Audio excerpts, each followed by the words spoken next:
보실 성경 말씀은 빌립보서 4장 9절입니다.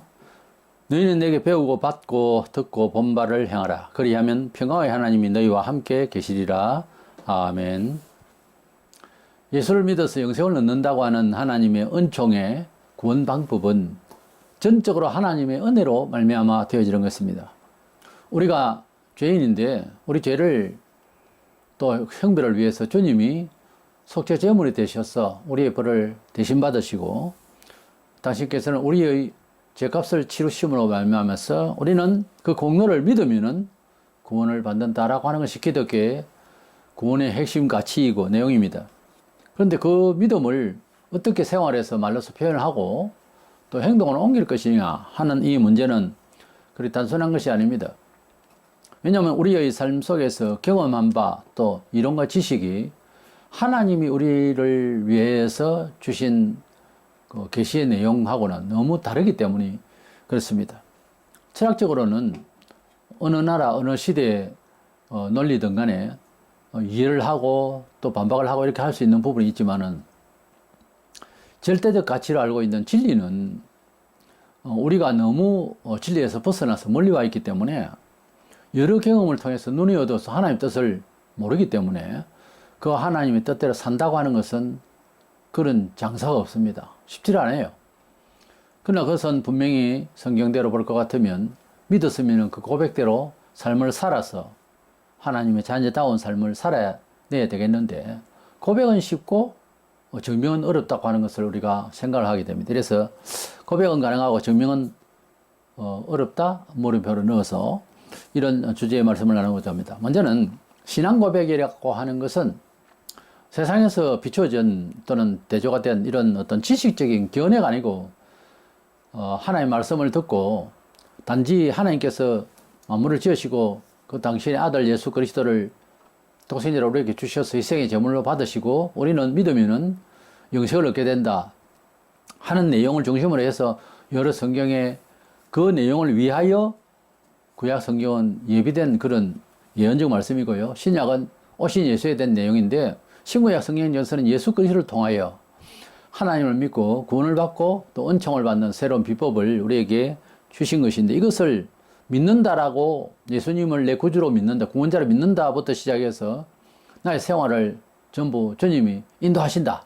이렇게 믿는다고 하는 것은 가르친다고 애들처럼 아무것도 모르고 그냥 어른 말을 따라하면 좋으니까 배워야 할 때는 그런 식으로 예수를 믿는 믿음은 혼자 있을 때 어린이는 혼자서 사회의 어떤 일을 형성해 나가거나 일을 할 수가 없잖아요. 성도들도 마찬가지로 같이 있을 때는 모르겠는데 혼자서 자기 생활을 돌아갈 때에 하나님이 함께 하시는 하나님 자녀다운 삶을 능력 있게 또는 은혜롭게 살아가야겠는데 그것이 그렇게 쉽지를 않습니다. 때문에 우리가 신앙생활을 하는 데 있어서 첫 번째로 하나님의 은혜를 먼저 받고 그 은혜를 받는 가운데서 하나님을 아는 지식이 계시성이 있어야지 그냥 뭐 배우고 익히고 종교적 학습으로서 되는 것이 아니라 말이에요. 교리나 교훈이나 덕담이나 뭐 이런 걸 가지고서 하나님의 자녀다운 삶을 살게 한다? 상당히 힘듭니다. 우리가 하나님을 안다고 하는 것은 실제 종교적 지식이 아니고 개인적으로 지극히 개인적으로 경험적이다고 하는 사실을 알게 됩니다. 그래서 뭐 행동을 어떻게 바로 해야 구원을 받는가 오만 소리를 다 하는데 절대 그렇지 않습니다. 가령 한 예로 예수님께서 돌아가실 때 양쪽에 함께 사형을 받는 강도 둘이가 있었습니다. 근데 한쪽 강도는 예수님께 정말 피를 흘리면서 목마르면서 죽어가면서 주님께 구원을 청했더니 그 자리에서 구원을 선포받는 일이 생겼습니다. 이 그림은 다 같은 강도 같은 모든 예수 주변에 있는 사람은 죄인인데 누가 예수님을 구주로 믿느냐 구원자로 알고 구원을 청하느냐에 따라서 구원을 결정하신다고 하는 뜻을 보여주는 겁니다. 여러 교리, 여러 성경 구절을 생각하기 전에 그 그림만 봐도 사람의 선행이나 충성도나 이런 걸 가지고서 구원받는 것은 아니구나 하는 것을 금방 알 수가 있죠. 기독교는 예수 그리스도를 믿는 믿음으로서 고백함으로써 구원을 받는다는 말씀으로 요약되는데 여러 구절이 있습니다만 로마 10장 9절 10절에 네가 만일 네 입으로 예수를 주로 시인하며 또 하나님께서 그를 죽은 자 가운데서 살리신 것을 네 마음에 믿으면 구원을 받으리라. 사람이 마음으로 믿어 의에 이르고 입으로 시인하여 구원에 이르느니라. 이 말씀대로 이 강도가 구원을 받아버린 거예요.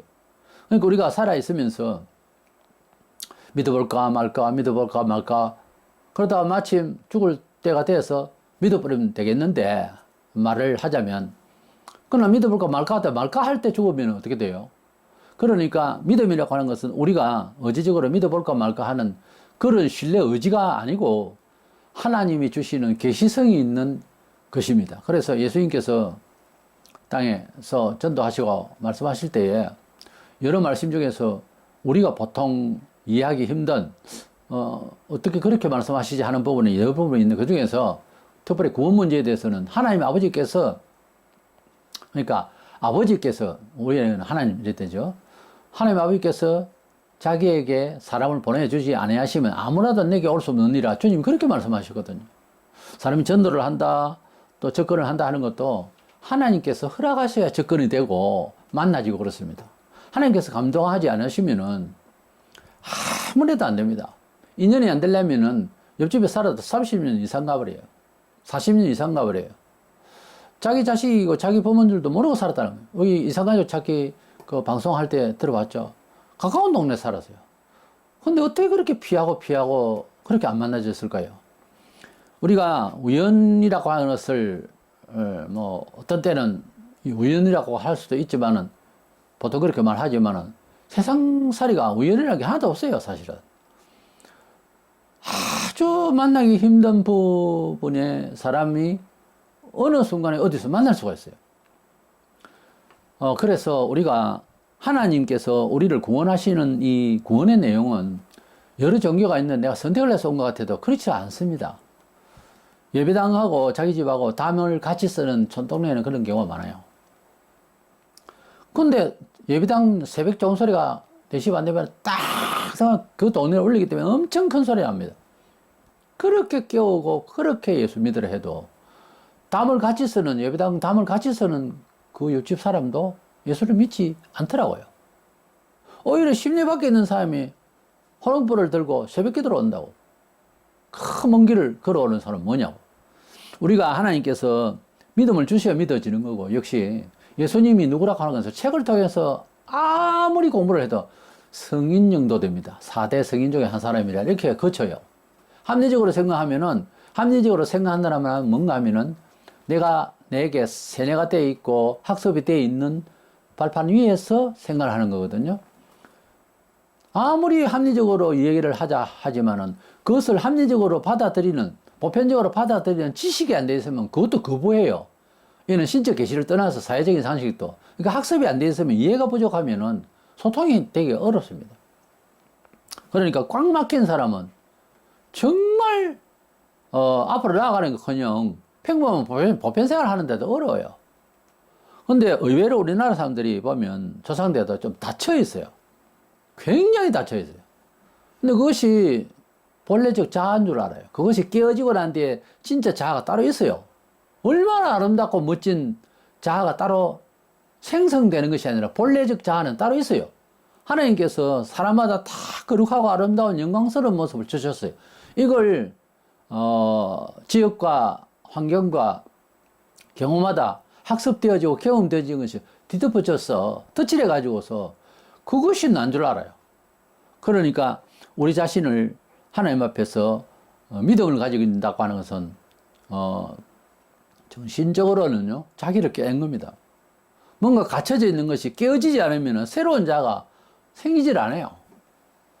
한 가정에서 여러 이제 생활 도구가 있는데 한 것을 버려야 새 것을 사게 돼 있죠. 어차피 아쉬우면 또 사게 되니까. 근데 새 거는 반드시 과학은 현대식이 좋죠. 왜냐하면 경험을 해보니까 이게 불편하더라. 그래서 바꾸는 것이 과학이잖아요. 주로 과학적인 이런 창의적인 생각이. 근데 계속 옛날 생각대로 옛날 나의 사료를 가지고서 살겠다. 이걸 보통 꼰대라고 그래요. 오늘날 청년들은 그런 말을 안 듣습니다. 무조건 잘못됐다가 아닙니다. 그거는. 왜냐하면은 틀 자체가 옛날하고 지금하고 다르거든요. 과거에 7, 80년대만 해도 우리 부모 되는 사람들은 뭐 60대 전후만 해도 열심히 공부하면은 사회가 받아들이는 그런 이제 창구가 많았고, 그러니까 부지런한 대로 그냥 뭐가 됐어요. 그러나 지금은 부지런한다고 해서 다 되는 것이 아니거든요. 굉장히 많이 바뀌었어요. 여러 가지가 빨리 돌아가요. 그래서 청년들은 시대 감각이 우리보다 월등해요. 어쩔 수가 없어요. 근데 어른들도 옆에서 협조하려면 어떤 경험의 무게를 가지고서 선도를 하려면은 현대 감각에 학습이 돼야 됩니다. 안 그러면 어른들을 하려면은 꼰대 소리 들어요. 그래서 오늘날 이 시대를 살아가면서 우리의 정서라는 것이 말도 할 수가 없이 이 바쁘게 돌아가는 세상에서 예수님을 구주로 믿는다고 하는 자체에 대한 이 중대한 인생 7, 80년생에만 중요한 게 아니라 영혼을 바라보면서 이 중대한 것을 한 번은 짚고 넘어가야 된다 그 말이에요. 이게 안 되면은 다른 모든 세상 일에도 맹털에 박힌 구조대로 살다 갑니다. 안타깝죠. 같은 시대를 받았는데 어떤 사람은 월등히 뛰어난 어떤 새로운 창의적인 생각을 가지고서 어떤 일을 꾸며낼 수도 있지만 대부분의 사람은 그냥 살다 그냥 죽어요. 그러니 얼마나 인생이 허무하냐고. 사회가 발전하는 데는 여러 사람이 이제 협력해야 되는 것도 있지만 역사에 보면 몇몇 소수가 앞으로 나가게 하고 이끌어 줬던 것을 볼 수 있습니다. 그런 사람들의 생각의 틀은요, 보통 상식과 과학을 뛰어넘었어요. 보통 상식으로 그냥 편안하게 살려고 하는데 그런 사람들 고난이 오더라도 앞지르기 위해서는 어떤 각오가 필요하고 희생이 필요했었어요. 연구도 필요하고 그런 사람들 덕에 우리가 후손들이 잘 살아가는 이런 형식이 참 많아요. 감사할 줄 알아야지. 그것도 뭐냐, 태만하고 그냥 살고 이러니까 살만 디럭디럭 찌면서 아무것도 안 되는 거예요. 오늘날 몸도 살이 쪄서 문제가 있지만은 사회적인 구조가 그 내실이 부족하면서도 그냥 밖으로만 외모지상주의로 그렇게 물질주의로 풍요주의로만 가니까 이 사회가 흔들거리기 시작하고 단단하지는 못하다 그 말이에요. 우리는 예수를 믿을 때에 어떻게 보면 내가 믿고 있는 것이 내 몸에 채워져 있고 내 것이 정말 내 짓이 되어 있는가 이런 것을 돌이킬 필요가 있습니다. 성경은 우리에게 예수를 믿으라고도 했지만은 믿기 전에 회개하고 복음을 믿으라. 마가복음 1장 14절 15절에 그렇게 말씀이 되고 있습니다. 그래서 회개해야 구원을 받지 회개 안 하고 믿는다는 것은 그것은 어떤 이제 신뢰도를 찾아서 내 생활에 도움이 되겠다는 종교 상식이죠. 나는 이제 예수를 믿어서 뭐 잘 돼 보겠다 그런 건데 그것은 믿음이라기보다는 어떤 면에 있어서는 뭐 다른 말로는 종교적 상식이지 예수님이 우선 구주라고 하는 것을 확인하고 확신하려면 죄를 회개하자면 절대로 예수님이 바로 안 보입니다. 아무리 유명한 학자라도 예수는 4대 성인 중에 한 사람 정도로 보일 수밖에 없지 또는 선지자 정도로 보이지 예수님이 구세주다 구원자다 라고까지는 못 믿어져요. 그렇게 믿으려면은 처음부터 하나님 앞에 죄를 회개하고 마음의 눈이 열려야 되는 것입니다. 마태복음 3장 8절에 보면 그러므로 회개에 합당한 열매를 맺고 그랬습니다. 유대인들이 예수를 믿는다면서 유대인의 그 율법주의 그것도 외식주의로 아주 종교 외식가로 그렇게 살다가 보니까 전부 다 그 현실화되는 이런 버릇이 있으니까 예수를 믿어도 이제 회개치 않는 이런 부분에 대해서 지적을 하는 거예요. 그러므로 회개에 합당한 열매를 맺고 그 삶의 변화, 태도의 변화가 있어야 됩니다. 예수를 믿는다면서 한 달이 돼도 두 달이 돼도 1년이 돼도 3년이 돼도 맨 그 모양으로 세상에 가면은 세상 법대로 살고 의논하고 사기치고 거짓말해도 예사고 그리고 교회 오면은 뭐 소리가 듣기 좋고 참 이상적이다 이렇게만 생각을 하고 이거는 지금 믿음의 단계가 아니에요. 그 생활을 계속해버리면 깨어지기가 더 어렵습니다. 그러니까 기왕에 영생을 바라보고 믿는다면 하기사 지금 어떤 통계에 보면은 3분의 1 정도밖에 영생에 관심이 없다고 그래요. 보통 문제가 아니고 이 말세가 아니고 뭐겠습니까? 우리가 교회를 나오면은 생활에 대한 어떤 도움을 위해서 뭐 처음에는 그런 생각 때문에 왔는 건 모르지만은 예수님을 영원한 나의 구원자로 영생을 주시기 위해서 오셨다고 하는 거대한 역사관이 바뀌어야 됩니다. 우주관이 바뀌어야 되고 영원 세계에 대해서 도전하는 마음이 있어야지 그것도 없이 그냥 뭐 이 세상 잘 살기 위해서 열심히 살면 돼요. 뭐 교회까지 나올 것도 없고요. 열심히 살면 적당히 사기치고 불법을 행해도 뭐 법회 하나 되면 그것도 잡아가다라고 하니까 알아서 살다가 죽으면 돼요. 근데 그렇게 안 살고 참 인생이 뭐며 어디로 갈 것이며 죽어서 어떻게 되는가 그걸 좀 관심을 가지고 보면은 회개치 않으면은 눈이 안 열려서 안 받아들여진다고요. 이 지식이 사실인데 나는 안 믿어지는 거예요. 그게 진리와 불신앙의 사이예요. 내가 믿으면 그게 진리가 된다는 게 아니라니까요. 진리는 이미 선포를 해서 우리가 진리라고. 근데 이게 나에게 와닿지 않는 것은 나 문제예요. 인간의 문제지 성경의 문제가 아니라니까요. 성경이 문제인가 싶어 20세기 들어가지고 성경을 난도질을 하는 거예요. 성경은 우리가 생각해 볼 때 심리적으로 그런 게 아닌데 잘못 말하고 있다든지 또 어떤 사람은 사도 바울이 말을 잘못했다든지 이런 식으로 말을 다 해요. 이것은 우리가 어느 도단이고 진리를 대하는 태도가 아니겠죠. 우리는 예수님을 믿으면서도 타 종교를 갖다가 아주 은혜롭고 덕스럽게 보이려고 하는지 모르지만은 그건 잘못된 거예요. 다른 종교를 뭐 인정하고 구원이 있다. 괜찮다. 남의 종교를 탓할 필요가 없다. 이딴 소리를 하는 입술은 아직까지 하나님 앞에서 두려움을 못 받은 사람이에요. 하나님을 참 신을 알고 오직 신은 하나님이시고 오직 구원자는 하나님의 아들 예수다. 이것이 안 돼 있는 사람은 타 종교도 자꾸 이해하려고 그래요. 그대의 영혼이 구원을 받지 못해서 그렇다니까. 구원을 정말로 받은 사람은 그렇게 후덕스럽게 이야기하고 싶은 생각이 없어져요. 아니라니까요. 이 종교 다 괜찮다. 굉장히 은혜로운 말 같아도 그거는 짭동산이고 그거는 안 되는 이야기입니다. 그거는 예수를 아직까지 발견을 못한 상태에서 하는 소리예요. 주여 주여 하는 자마다 다 천당에 간다고 할 수가 없다고 성경은 말하고 있잖아요. 그 표정이 회개하고 구원받은 표정이 생활로서 나타나야 되는데 그것은 기본적 신앙 고백이 되어야 됩니다만 저 어머님이 이제 아주 제가 목사가 되고 난 한참 뒤에 이제 예수님을 믿게 됐는데 예수님을 믿으시고 난 뒤에 봄날 되면은 외가에 이제 친교로 모임이 있습니다. 해마다 빠짐없이 이제 가시는 분인데 토요일 날 저희 집에 오셨다가 내일 어머니 그 외가에 저 모임이 있으시죠? 이러니까 안 된다. 내일 주일이라서 예배해야 된다.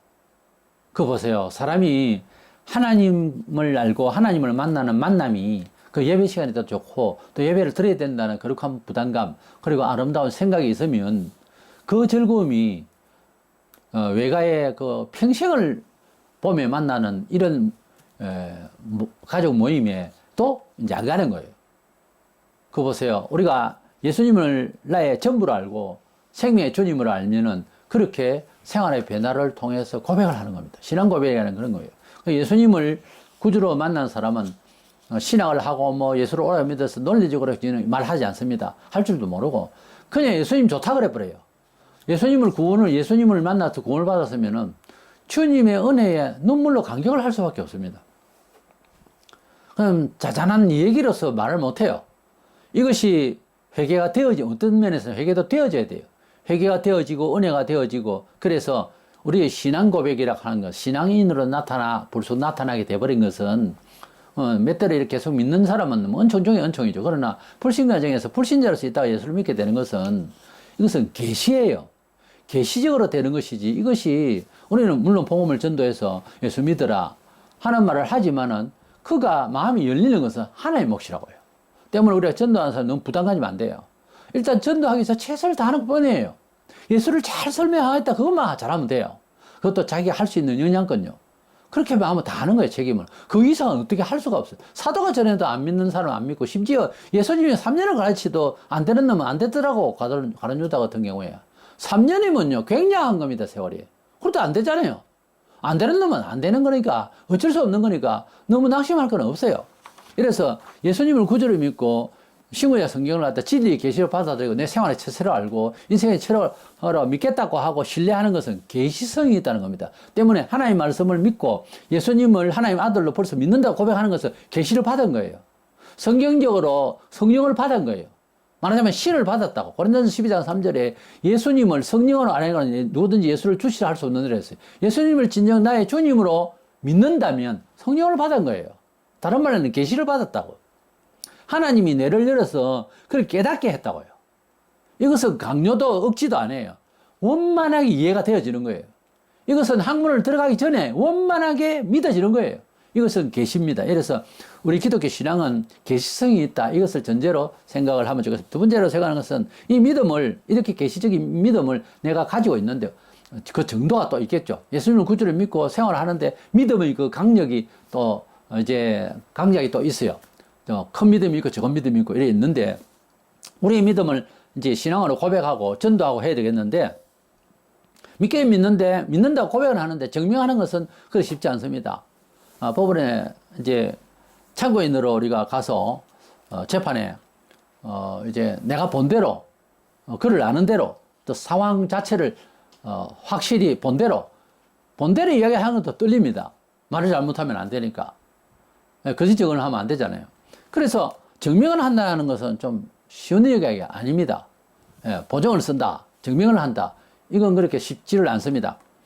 우리가 예수님을 구주로 믿는다고 하는 나 신앙 고백과 혹은 전도를 하기 위해서 증명하는 이런 일들은요, 사람으로서는 할 수 있는 게 종교적 힘은 한계가 있어요.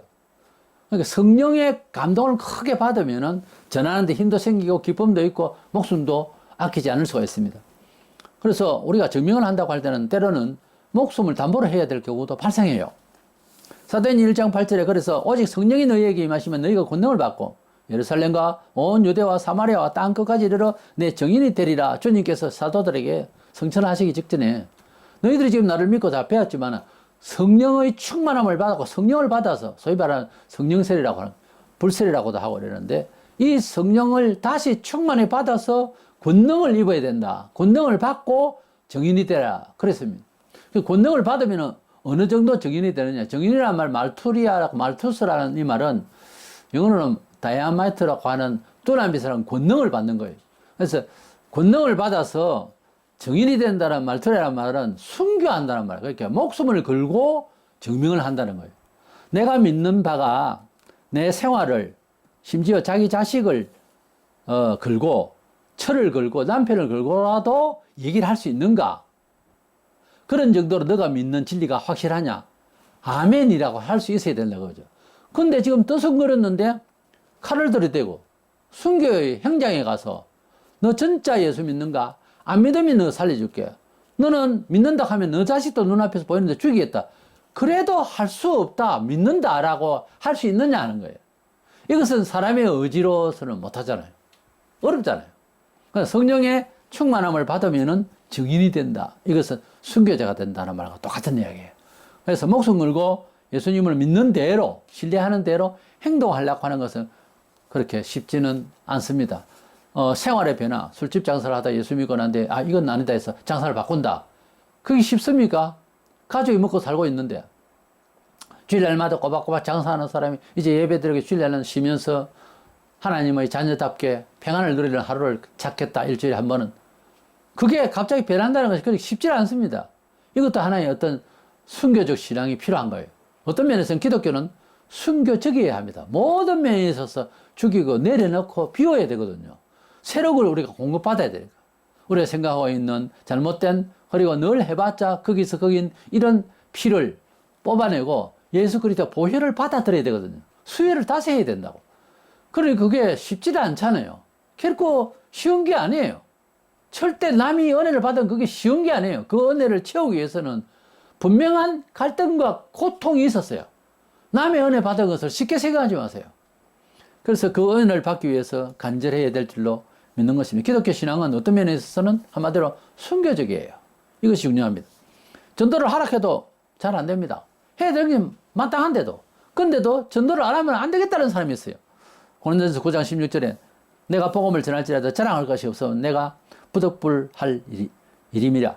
만일 복음을 전하지 아니하면 내게 화가 있을 것이로다. 그랬어요. 바울은 복음을 전하지 않으면 내가 화가 미친다. 이런 생각을 했어요. 비유컨대 점장이들이 이제 소위 신내림을 받는다 이럴 때 귀신의 영이 이제 임하는 건데 자기들도 말해요. 귀신이 임한다고. 신을 받을 때에 그걸 받아놓고 그 신의 종이 안 되면 몸이 아파서 소위 신병이라고 그러죠. 도저히 참을 수가 없다면 그 일을 원만해야 자기도 인간적으로 이렇게 일상생활이 된다는 거죠. 그와 같이 성령의 충만함을 받고 하나님의 성령이 지배를 해버리면은 양심과 창자와 입과 몸 제스처와 옷까지까지 신발까지 그동안은 모든 도구까지 장악을 해버리면은 마음대로 안 해요. 마음대로 못 해요. 그래서 일생이 무엇을 하고 살든지 예수 믿고 밥 먹고 교육하고 자식 교육하고 가정 꾸리고 자기 생활 그 외에는 그것을 하면서도 오직 예수 그리스도를 위하여 하는 단서가 붙어요. 이런 성령의 충만함을 받으면은 강요해서 되는 것도 아니고요. 그때부터는 기쁨이 다른 상식으로 임해요. 그래서 사는 재미를 다른 식으로 받게 되는 거죠. 그런데 교회에서 뭐 회의를 하거나 말이 많고, 원래 신앙이 떨어지면 말이 풍성해집니다. 여러 변명이 많아져요. 변명이 많아지면 신앙이 떨어져요. 19세기부터 20세기 들어오면서 신학이 엄청나게 많아져서 여러 모양새로 가지고 있는 각 분야별로의 특이한 그런 신학을 많이 발굴을 하고 만들어내고, 그런데 말이 많아지니까 신학의 분야가 너무 많아지니까 신앙이 떨어지는 거예요. 공부를 너무 많이 해도 기도가 안 된다는 말이 있어요. 학습을 하다 보면은 학습의 은혜를 받는 경우의 신앙 서적도 있지만은, 학습을 하다 보면은 이거냐 저거냐, 특별히 논문을 쓰거나 이럴 때는 기도하는 것보다 예민하게 이것을 논리정연하게 써야 되니까, 그러니까 기도 시간보다 연구 시간, 따지는 시간, 정의를 내리는 시간이 더 많아지다 보니까 영성에 문제가 오는 거예요. 그런 말이 있습니다. 신학교, 다 그런 건 아니지만은 신학교 교수님들이 기도 생활에 부족하더라고요. 왜냐하면 맨날 논문 쓰고 그게 연구하고 이러다 보니까 기도를 하나님 앞에서 의존하는 시간이 부족하더라 하는 거죠. 제가 책으로 통해서 이제 뵙고 이해하는 사람 중에 물론 존 칼빈은 유명하지만은 박윤선 박사님을 가장 내가 존경합니다. 왜 존경하냐면은 신구약 주석을 제가 다 읽었습니다. 푸트노트를 하면서 다 읽었는데 그 중에서 서너 번 이 구절은 이해가 안 간다, 모른다는 말을 해요. 그 교수가 뭘 모른다 하기가 자존심 상해서 잘 못하거든요. 그래서 이 부분은 모르겠다 그랬어요. 모르니까 모른다 하죠. 근데 헛똑똑이는 그냥 자기가 안다 이거지 전부 다. 그거 다 알 수가 없어요. 사도 바울도 하나님이 깊으신 예정과 이 섭리에 대해서 어찌 알리요? 모른다 그랬어요. 다 모른다 그랬어요. 우리가 알아야 될 부분만 알 수 있도록 했어요. 심지어 신구약 성경도 그 시대에 맞는 해석이 필요한 성경이 뚜각 나는 시대가 있었어요. 예를 들어서 중세기에는 종말론적인 것보다 구원을 캐토릭적인 세상이 되었으니까 구원을 갖다가 1000년을 동안 이거 완전 인간적으로 구원받는 것으로 만드니까 오직 믿음으로 구원받는다는 루트가 그 말을 하기까지는 오직 믿음으로 구원받는다는 게 처음부터 한 이야기인데도 묻혀져 버리니까 시대가 요구하는 그 말이 굉장히 높여지는 거예요. 그래서 말틴 루터는 야고보서의 행동을 해야 된다는 이 말에 걸려 들어가 시험을 받아가지고 지푸라기 성경이다 하면서 야고보서는 성경으로 안 치는 이런 이제 해프닝이 있었죠. 그러니까 사람마다 다르고 시대마다 다른데요. 이 시대가 요구하는 사회가 필요한, 하나님 보실 때 필요한 메시지가 뭔가를 알고 전해야 되는데, 제가 보기에는 말세니까, 말세에 우리 성도들이 거룩을 많이 상실하고 경건을 상실했으니까 이쪽으로 많이 이제 말하자면 권유를 해야 된다 하는 생각을 가지고 있어요. 우리가 시절조차 우리가 못 살 때는 잘 살 수 있도록 하는 시절도 있었어요. 말씀이 또 많이 풍성해서 그쪽으로. 지금 시대는 너무 타락을 하고 정치계 이제 삶의 모든 면에 있어서 경건이 상실됐다니까요. 하나님의 권위가 상실돼 버렸어요. 이것을 이제 살릴 수 있도록 회복을 시켜야 되는 것이 교회가 할 일이지, 뭐 다른 문화에 뭐 심지어 국가까지 이 문제보다 교회 자체의 거룩성이 상실되다니까요. 특별성, 교회가 승리할 수 있는 복음의 핵심적 가치와 권능, 이것이 많이 상실되어 버리기 때문에 이것을 회복시켜야 됩니다. 그래서 사람마다 건강한 사람 있는가 하면은 병원에 누워있는 사람도 있고요. 나이 많은 사람이 있는가 하면 갓 태어나서 아기도 있단 말입니다. 설교를 똑같이 할 수가 없잖아요. 경우마다 다 다르고 사람마다 다른데 우리가 하나님의 말씀을 이해하고 잘 받아들인다고 하는 것은 그렇게 쉽지는 않습니다. 시대가 요구하는 것, 자기가 학습되어져 있는 것, 이런 것들이 걸림돌이 되기 때문에, 그럼에도 불구하고 꼭 이 말씀을 이 사람이 두 번, 세 번 들어야 된다 싶으면 계속 그 말씀을 하나님께서 하게 하십니다. 전도자라 하여금, 설교자라 하여금. 종교가 타락하니까 자꾸만 예수님이 어떤 분이고 하나님이 우리를 어떻게 사랑하신다는 내용이 자꾸 다르게 나오는 거예요. 성경은 뻔하게 한 줄로 되어 있는데 몇 가지로 설명을 하니까 혼란해지는 거예요. 그러다 보면은 마귀가 역사하죠. 성도들은 꾀를 냅니다. 그러면 나는 나 알아서 믿겠다. 이래 돼버리는 거예요. 이게 해결하게 하나님의 복음을 정확하게 바로 똑같이 증거하면은 좌지우지하지 않지 않습니까?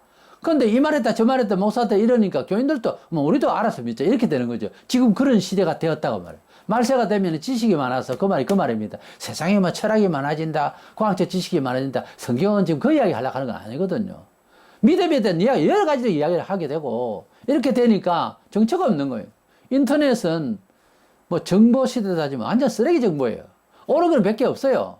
근데 그냥 평소에 학습이 충분히 안 돼 있으니까, 특별히 전문 분야에 어떤 사람이 유명한 사람이 말하면 그 말이 다 옳은 줄 알아요. 지금도 늘 그러고 있을걸요. 모든 사람이 다 그러고 있어요. 적어도 신학을 하고 전공을 하는 우리 같은 경우에 예수 혹은 정통신학 뭐 이런 굵직한 용어를 이제 검색창에다 찍어서 보면요. 99가지 정도를 못 써요. 그렇게 말해가는 안 되는 소리. 너무 부족해서 이 말 들으면은 받으면은 다른 말로 첨가하기 마련인 사람이 오해가 될 소지 있는 글들 그런 것밖에 없다고요. 그러니까 전문성 있는 사람이 보면 인터넷 못 봅니다. 봐서는 안 돼요. 그 유튜브도 마찬가지로 사람의 짤막한 경험 그런 거 함부로 하면 안 됩니다. 어제는 저희가 사는 집에서 보일러를 건축해 됐는데 이제 유튜브 이야기가 나왔어요. 그래서 이런저런 이야기하는 거 유튜브를 보고 박사가 많다 하면서 그래서 기사가 고쳐주고 그 사람이 원한다 했더니 돌아갔는데 거기에 뭐가 잘못되고 불이 난 집이 있어요. 그러면 기사 잘못이냐 이제 의뢰한 사람이 잘못이냐 이래가 법적으로 갔는데 결국은 기사가 완벽하게 못했느냐 했는데 알고 보니까 주인이 너무 고집을 피워가지고서 잘못 된 거예요. 설정을 한 거예요. 그래서 그 사람이 미안했던지 반은 돌려주더라고 했습니다. 불이 나서 엉망이 된 거예요. 우리가 전문 분야가 아닌 거는 항상 재고를 해야 됩니다. 조심스러운 거예요. 다 아는 것 같이 돼버리고 갑자기 그 사람이 그 말을 하기 위해서 제법 많은 학습 시간이 있었는데 듣는 사람은 단 10초 안에 다 깨달은 걸 생각한다는 것은 주변의 신학의 이러한 통습적인 그런 것이 안 돼 있는 우리로서는 위험도가 높아요. 위험해요. 특별히 기계 부분에 대해서는 더해요. 상당히 위험한 게 있습니다.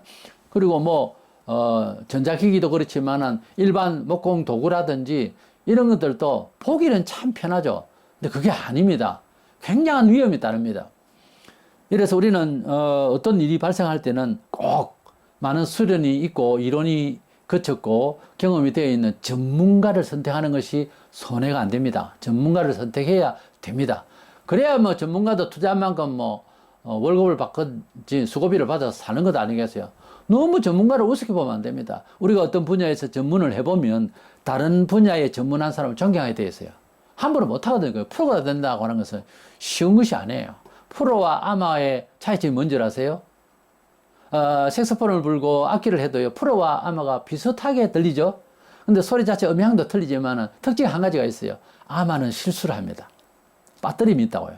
근데 전문가는, 프로는 다른 점이 있다면, 다른 음향도 다 다르지만 악기를 치면 실수가 잦지를 않아요. 근데 아마는 100% 실수가 나옵니다. 어느 부분에서 틀리더라도 부족함이라도 대박 나와요. 그래서 아마가 프로를 흉내내면 더 우습게 돼버려요. 안 됩니다. 그거는 수련이 필요해요. 그러니까 우리는 전문성 있는 사람을 우습게 보지 않도록 해야 되겠죠. 우리는 신앙생활을 하면서 잘못되어 있어도 그것이 한참 세월이 가면 이것이 정상인가 생각을 합니다. 그러나 정말 프로고 전문가고 율법에 확실한 예수님이 있다고 와서 이렇게 믿는 게 아니냐. 그러니까 안 들리는 거예요. 그렇게 안 보이는 거예요.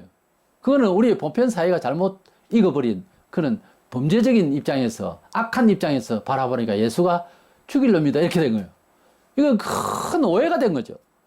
마태복음 23장 3절에 그러면 무엇이든지 그들이 말하는 바는 행하고 지키되 그들이 하는 행위는 본받지 말라. 그들 말만 하고 행하지 아니하며 유대인들이 율법에 능통하니까 말만 많았지 행동이 안 따라가는 거예요. 이건 양심을 잃어버리고 하나님을 경외하는 경외심이 없어서 그래요. 뭐 성령의 시대로서 뭐 이렇게 비판할 수 있는 건 아니고요.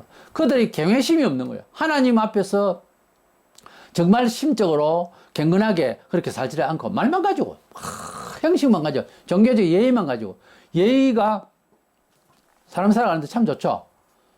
교양이 없고 예의 없는 사람하고 접근하기도 싫어요. 그런데 예의가 너무 과다하면 형식이 되어버려요. 앞에서는 이제 잘하고 뒤에서는 욕하는 이게 또 예의의 맹점이거든요. 그래서 예의를 다하는 것도 중요하지만 예의 이전에 그 내용에 진실함이 충실해야 되는 거죠. 유대인들은 말은 맞는데, 특별히 율법 교사들 말은 맞는데 행동이 틀려먹은 거예요. 그래서 예수님께서 제자들에게 저들의 말하는 율법 해석은 너희들이 받아들이라.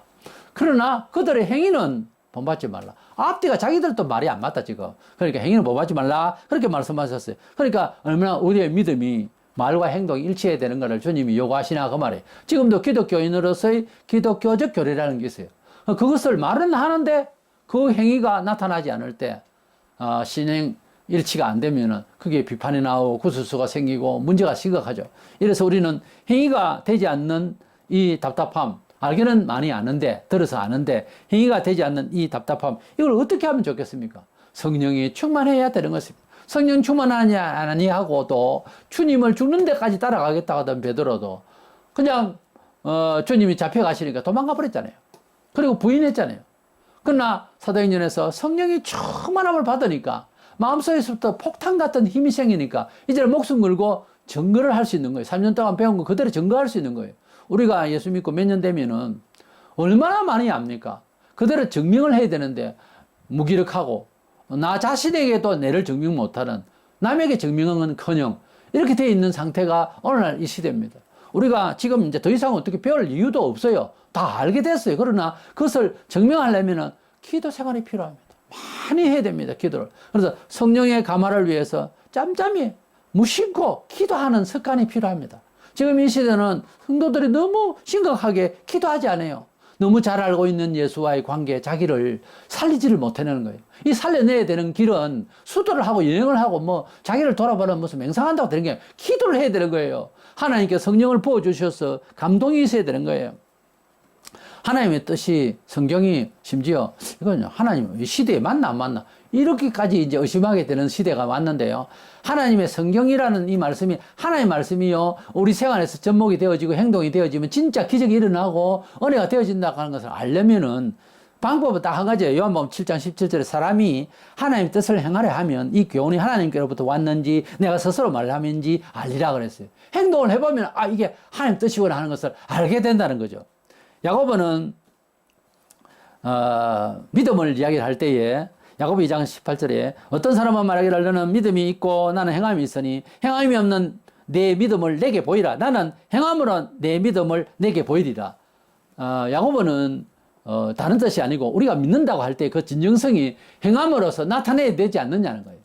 그 행함이 없이 내가 믿는다 하면 그것을 어떻게 확증하냐겠죠. 우리가 사람을 사랑하고 존경한다 할 때 그 사랑의 표시가 있고, 그렇죠? 또 존경한다고 할 때는 그 존경의 대상에 대한 내 진정성이 있어야 될 것 아닙니까? 존경한다고 말은 하는데 사람 무시하고, 사랑한다 하면서도 사람 무시하면은 사랑한다는 말을 들은 사람이 사랑한다고 믿어주겠어요? 같은 이야기입니다. 우리가 하나님을 사랑하고 하나님을 믿는 것은 어떤 면에서는 심리적으로 도덕성으로 말하자면 진정성이에요. 다른 말로는 예수 안 믿으면은 부정직한 영으로 살아요. 그렇지 않는데요. 아니에요. 사람이 정신이 번쩍 들어 그런 말 있죠. 우리가 잠자고 있는 우리의 영혼 상태가 하나님을 경멸하고 하나님을 대적하고 있는지도 모른다 하는 점을 알아야 됩니다. 우리 자신이 뭘 알고 바로 한다 싶어도 그리스도와의 연합이 제대로 이루어지지 않으면 내가 나에게도 내 영혼도 형편없이 그냥 방치하고 있고요. 그러므로 말미암아 바로 서 있지 못한 자기 존재가 사회 구조 관계에 있어서 잘 하겠냐고. 절대 잘 하는 게 아니에요. 때문에 하나님과의 제대로 된 관계는 우리에게 어떤 진정성이 있습니다. 정직해진다고요. 진실성이 우리 마음속에 채워지는 거예요. 그리고 자기가 적든 크든 자기 모습을 딱 가지고 올바르게 살 수 있는 힘이 생겨요. 그래서 저는 이런 말을 만들어 봅니다. 참된 믿음은 진실되고 진실하기 때문에 말하기 쉽고요. 그리고 영혼이 자유롭기 때문에 증명하기가 쉽습니다. 내 영혼이 부정직하고 내 영혼이 부정직하고 진실되지 못하면 믿고 있다고 하는 그 자체도 반쪽 믿음이 되어서 증명하는데도 위태로워요. 그러니까 내 영혼이 자유롭고 자유로운 영혼이라고 하는 것만큼 정말 자에게 축복할 만한 그런 자가 없어요.